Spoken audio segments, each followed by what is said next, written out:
Hello friends. आज की इस वीडियो में हम कैलकुलेट करेंगे डेंसिटी ऑफ ए क्रिस्टल, या जिसे आप कह सकते हैं density of a unit cell. क्योंकि डेंसिटी जो है वो एक इंटेंसिव प्रॉपर्टी है। ठीक है, हम लिख सकते हैं density is an intensive property.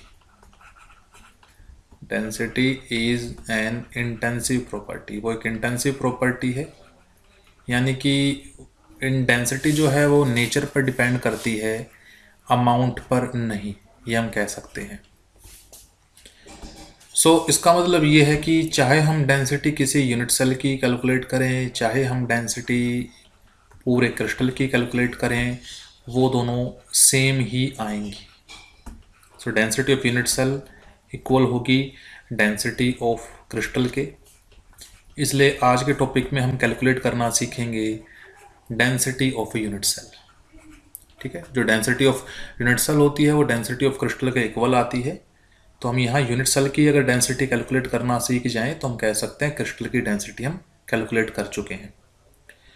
जैसा कि हम काफ़ी छोटी क्लासेस से ही जानते हैं कि जो डेंसिटी होता है उसका फॉर्मूला होता है मास अपॉन वॉल्यूम। ठीक है, मास अपॉन वॉल्यूम।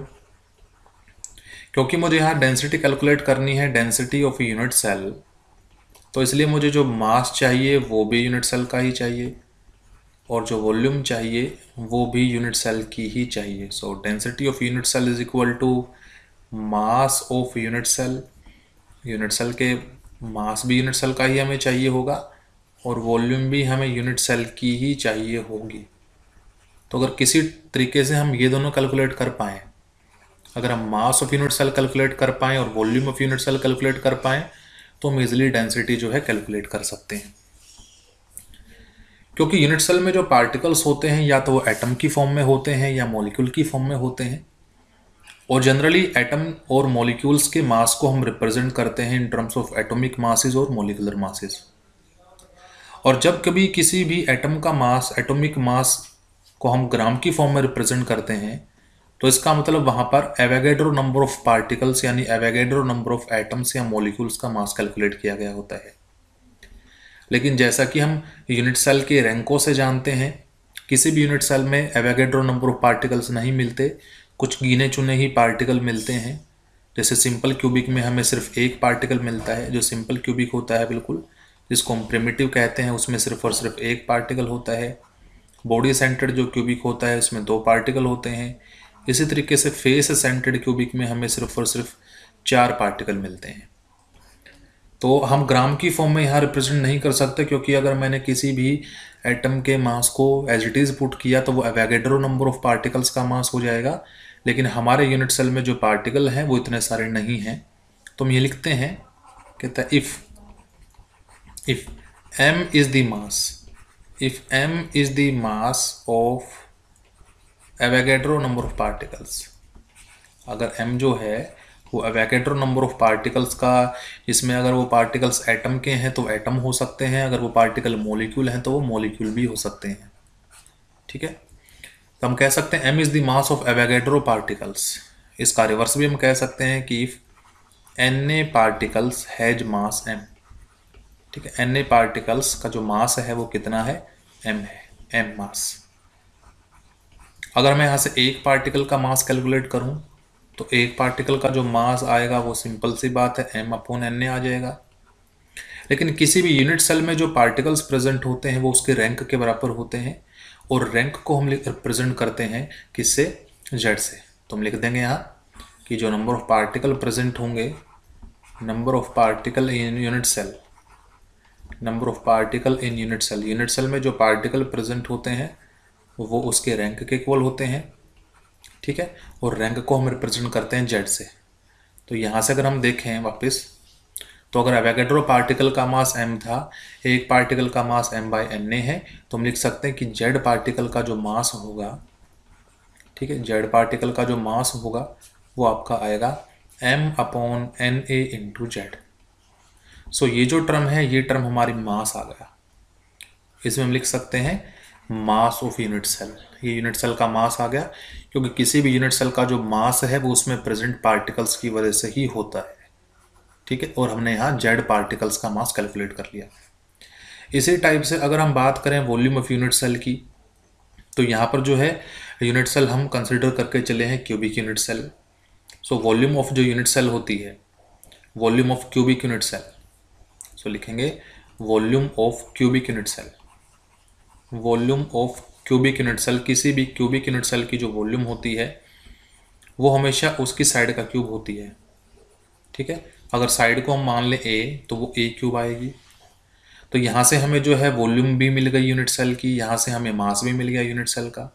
अगर मास और वॉल्यूम दोनों को हम पुट करें डेंसिटी के फॉर्मूले में, सो डेंसिटी का जो फॉर्मूला आएगा, density is equal to, mass हमारे पास आया m into z upon N A, और यहाँ से जो वॉल्यूम ऑफ यूनिट सेल आई वो आई a cube. So this is the our formula for, यही हमारा फॉर्मूला होता है फॉर डेंसिटी।